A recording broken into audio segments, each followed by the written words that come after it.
সমৰ্থন আমাৰ বেছি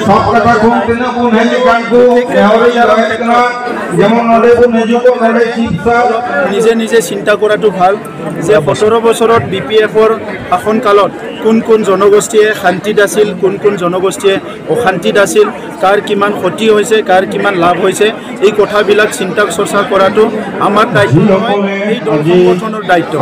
গতিকে আজিৰ সময়ত এই নিৰ্বাচনৰ কথা ক'ব লাগে। এই নিৰ্বাচনত আমাৰ BJP, AGP আৰু UPPL কাৰণে কোনো এটা সমষ্টিত কোনো চিন্তাৰ বিষয় নাই।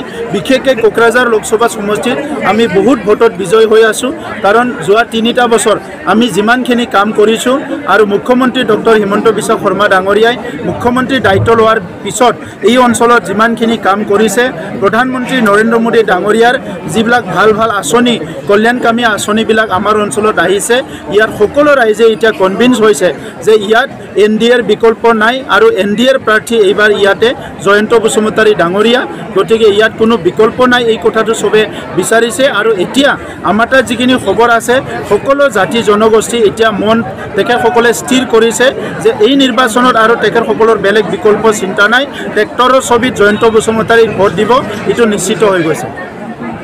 এখেতে সুধিলে UDFে BPFক সমৰ্থন দিয়াত আমাৰ একো ক'বলগীয়া নাই, কিন্তু তেখেতসকলে যি জনগোষ্ঠীবিলাকক ৰিপ্ৰেজেণ্ট কৰে তেখেতসকলে চিন্তা কৰিব লাগে যে যোৱা 17টা বছৰত BPFৰ শাসনকালত কোনে বেছি কষ্ট পাইছিলে, কোনে বেছি দুখ পাইছিলে, কাৰ বেছি সমস্যা হৈছিলে, এই কথাবিলাক চিন্তা কৰিব লগাটো তেখেতসকলৰ, আমাৰ নহয়। চব এইবাৰ মানে কোনো ফেক্টৰ নহয়, কোনো ফেক্টৰ বুলি বিষয়ে নাই ইয়াতে, কাৰণ NDAৰ প্ৰাৰ্থীৰ বিকল্প অসমত কোনো নাই।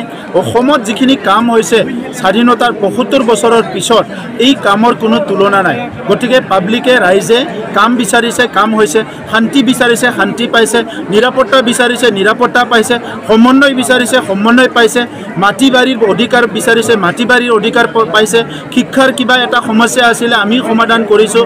গতিকে এই সময়ত আৰু কোনো বিকল্প নাই, কোনো ইছ্যু নাই। ইছ্যু এটাই, NDAৰ কেণ্ডিডেটক বিপুল ভোটত জয়যুক্ত কৰাব ৰাইজে।